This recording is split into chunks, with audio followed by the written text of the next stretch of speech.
दुनिया को अपना अनुसरण करने के लिए आज प्रेरित कर रहा है। पिछले 11 वर्षों में प्रधानमंत्री मोदी जी के नेतृत्व में इस नए भारत ने जीवन के प्रत्येक क्षेत्र में अभूतपूर्व सफलताओं के नए प्रतिमान स्थापित किए हैं। क्या अर्थव्यवस्था के क्षेत्र में, क्या विरासत के क्षेत्र में, इंफ्रास्ट्रक्चर के क्षेत्र में, इन्वेस्टमेंट के क्षेत्र में, एम्प्लॉयमेंट के क्षेत्र में, शिक्षा, स्वास्थ्य,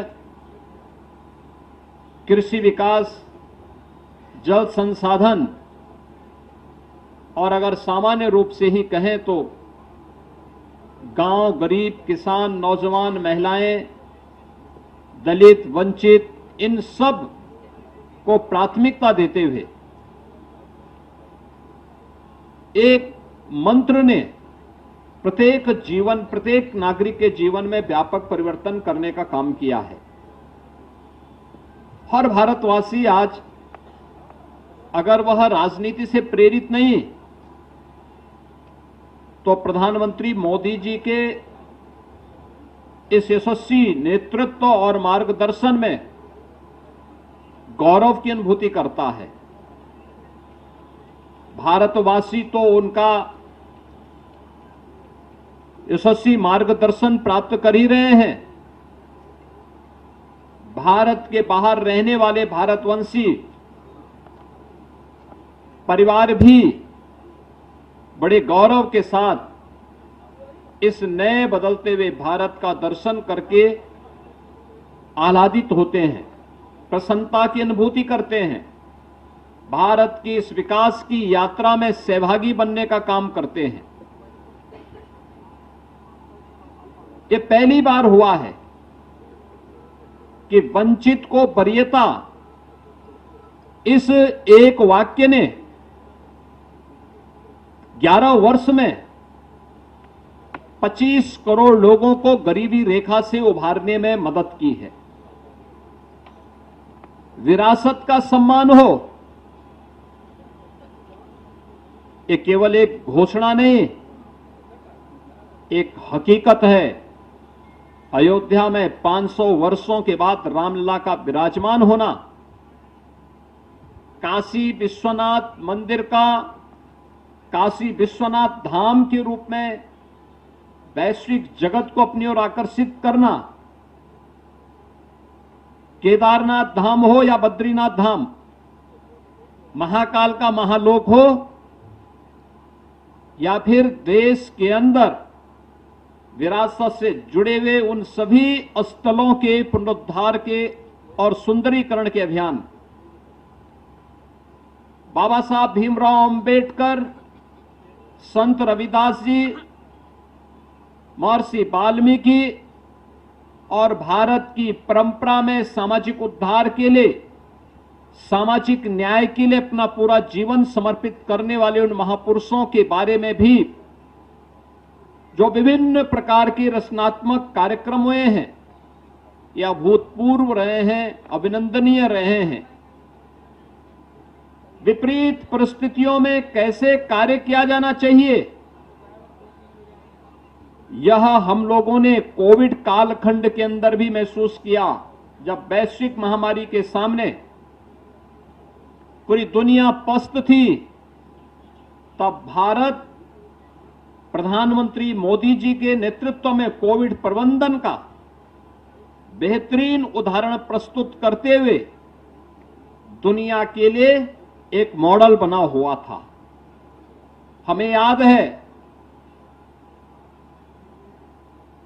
कि इंसेफ्लाइटिस की बीमारी से इस उत्तर प्रदेश में हर वर्ष हजारों बच्चों की मौत असमय हो जाती थी।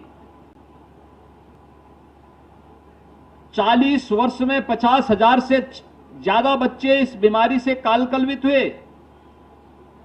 यद्यपि दुनिया ने इसका वैक्सीन विकसित कर दिया था 1905 में, लेकिन उस वैक्सीन को भारत पहुंचने में 100 साल का समय लगा। लेकिन कोविड कालखंड के अंदर जो सरकारें 100 वर्ष में एक वैक्सीन आयात नहीं कर पाई, मोदी जी ने इस कोरोना जैसी महामारी के दौरान मात्र भारत के अंदर 9 महीने के अंदर कोविड के 2 वैक्सीन बना करके न केवल भारतवासियों को फ्री में वैक्सीन दे करके इस महामारी से उन्होंने बचाने का काम किया था, बल्कि कोविड महामारी के दौरान दुनिया के अपने दर्जनों उन देशों को जो भारत के मित्र देश हैं उनको फ्री में वैक्सीन उपलब्ध करा करके बेहतरीन कूटनीतिक व्यवस्था के माध्यम से अपने मित्रों को भी साधने का काम किया था और संकट का साथी बन करके दुनिया के सामने एक मिसाल प्रस्तुत की थी। गरीबों को मिलने वाली योजनाएं हो या इंफ्रास्ट्रक्चर डेवलपमेंट का कार्यक्रम, ये सभी आज नए भारत में देखने को मिल रहा है। इसका परिणाम हर एक क्षेत्र में हम सबको देखने को मिल रहा है। प्रधानमंत्री जी जिन बातों पर लगातार सूत्र वाक्यों के माध्यम से एक आम जन का ध्यान आकर्षित करते हैं, वो अभूतपूर्व है। आसानी से हर एक व्यक्ति के मन को टच करता है और उसके माध्यम से एक विस्तार और एक व्यापकता उनके भावों में छुपी होती है, जो व्यक्ति को आगे चलने के लिए और जीवन की एक नई राह दिखाने में मददगार होती है। और यही कारण है कि आज जब प्रधानमंत्री मोदी जी का पावन जन्मदिन है, 75वें जन्मदिन के अवसर पर हम सबको इस आयोजन के साथ जुड़ने का अवसर प्राप्त हो रहा है, तो सबसे पहले मैं प्रधानमंत्री जी को, अपने यशस्वी नेता को, दुनिया के सबसे विजनरी और अपने विजन को प्रभावी ढंग से इंप्लीमेंट करने की विल पावर रखने वाले अपने प्रधानमंत्री जी को उत्तर प्रदेश के 25 करोड़ नागरिकों की ओर से जन्मदिन की हृदय से बधाई देता हूं। उत्तर प्रदेश वासियों की ओर से अपनी शुभकामनाएं भी देता हूं। यह हमारा सौभाग्य है कि प्रधानमंत्री जी के इस पावन जन्मदिन से लेकर के अगले 15 दिनों का यह सेवा पखवाड़ा का कार्यक्रम भारतीय जनता पार्टी ने पूरे देश के अंदर प्रारंभ किया है और उत्तर प्रदेश में हम सबको इस आयोजन के साथ जुड़ने का सौभाग्य प्राप्त हो रहा है। प्रातःकालीन सत्र में स्वच्छता के अभियान के साथ हर पदाधिकारी, हर जनप्रतिनिधि जुड़ा था।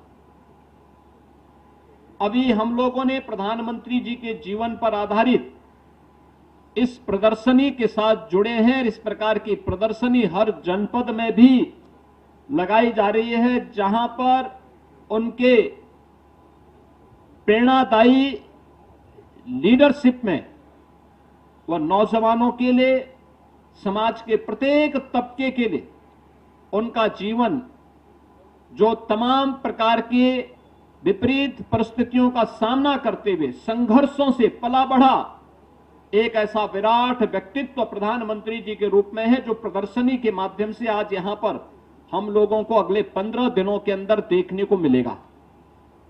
हर व्यक्ति यहां पर आकर के इस प्रदर्शनी का अवलोकन कर सकता है और प्रधानमंत्री मोदी जी के जीवन के उन विभिन्न पहलों को आत्मसात कर सकता है, जो प्रधानमंत्री मोदी जी ने उनके बचपन से लेकर के अब तक की सफलतम यात्रा की गाथा को यह प्रदर्शनी कहती है। और ये प्रदर्शनी सभी 75 जनपदों में लगाई गई है, जिसके माध्यम से हर जनपद वासी प्रदर्शनी में प्रधानमंत्री मोदी जी के इस जीवन गाथा को अवलोकन भी कर सकता है और उससे प्रेरणा भी प्राप्त कर सकता है। इसके बाद इस कार्यक्रम के उपरांत हम लोगों को आज यहां पर एक बड़े अभियान के साथ जुड़ने का सौभाग्य प्राप्त होने जा रहा है, स्वस्थ नारी सशक्त परिवार। इस अभियान के साथ जुड़ने का कार्यक्रम पर यहां पे हमें प्राप्त हो रहा है। हर एक जनपद में यह कार्यक्रम प्रारंभ हुआ है और अभी प्रधानमंत्री जी का मार्गदर्शन भी पूरे देशवासियों को, पूरे प्रदेशवासियों को इस कार्यक्रम के माध्यम से प्राप्त होने वाला है। इस कार्यक्रम में सबसे पहला अभियान प्रारंभ चल रहा है महिलाओं से संबंधित तमाम प्रकार के स्वास्थ्य संबंधी जांचों की जानकारी, उनके पोषण से संबंधित विभिन्न प्रकार के कार्यक्रमों को आज यहां लखनऊ के माध्यम से प्रदेश भर में इस कार्यक्रम को आगे बढ़ाया जा रहा है। भारतीय जनता युवा मोर्चा के द्वारा हर एक जनपद में आज ब्लड डोनेशन के कार्यक्रम भी प्रारंभ किए जा रहे हैं। कल और परसों हर जनपद में हेल्थ एंड वेलनेस सेंटर में, PHC, CHC, district hospital, medical colleges में स्वास्थ्य शिविर और स्वास्थ्य जांच से जुड़े हुए कार्यक्रम चलेंगे। अलग अलग समय में ये कार्यक्रमों के माध्यम से स्वास्थ्य संबंधी विभिन्न प्रकार की उन जानकारियों के बारे में आम जन को स्वास्थ्य के प्रति जागरूकता में तो मदद मिलेगी ही, लेकिन जरूरतमंदों को वहां पर फ्री में उपचार की सुविधा का लाभ भी प्राप्त होगा। विकसित भारत से संबंधित महत्वपूर्ण गोष्ठी का आयोजन, विकसित भारत विकसित उत्तर प्रदेश, आत्मनिर्भर भारत आत्मनिर्भर उत्तर प्रदेश, ये सब एक दूसरे से जुड़े हैं। कैसे हम इस लक्ष्य को प्राप्त कर सकते हैं? प्रबुद्ध जनों के सम्मेलन उत्तर प्रदेश के अंदर पहले से ही चल भी रहे थे। एक बड़े पैमाने पर हर जनप्रतिनिधि, हर मंत्रीगण, हर मान्य सांसद, हर मान्य विधायक इस कार्यक्रम के साथ जुड़ करके हर एक जनपद में प्रधानमंत्री जी के विजन 2047 में विकसित भारत के लक्ष्य को प्राप्त करने के इस कार्यक्रम के साथ जुड़ेगा और ये कार्यक्रम 19 और 20 में सफलतापूर्वक हम लोग आगे बढ़ाएंगे।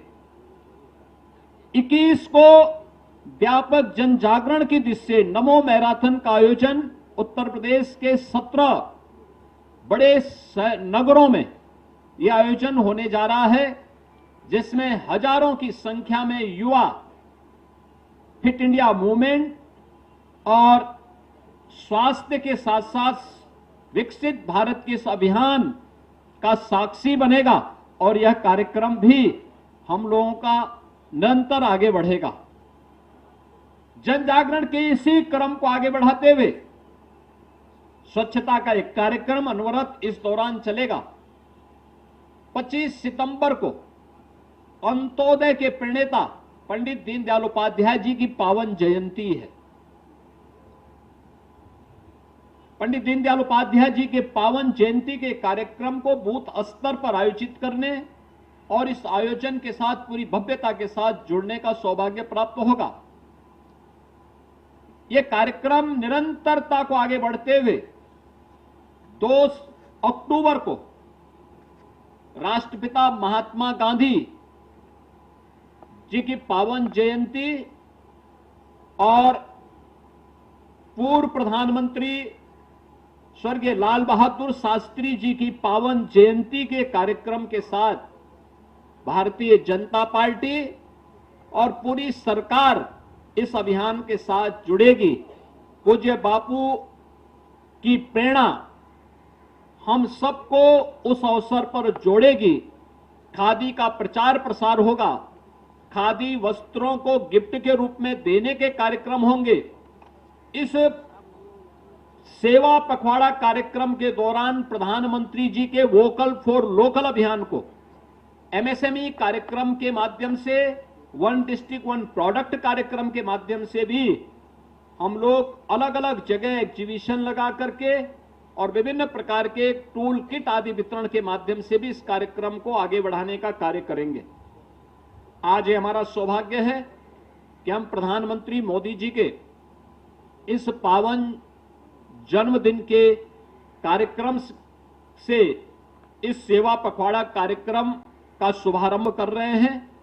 मैं इस अवसर पर सेवा पखवाड़ा कार्यक्रम के साथ जुड़ी हुई पूरी टीम को हृदय से धन्यवाद देता हूं इस कार्यक्रम को सफलतापूर्वक आगे बढ़ाने के लिए।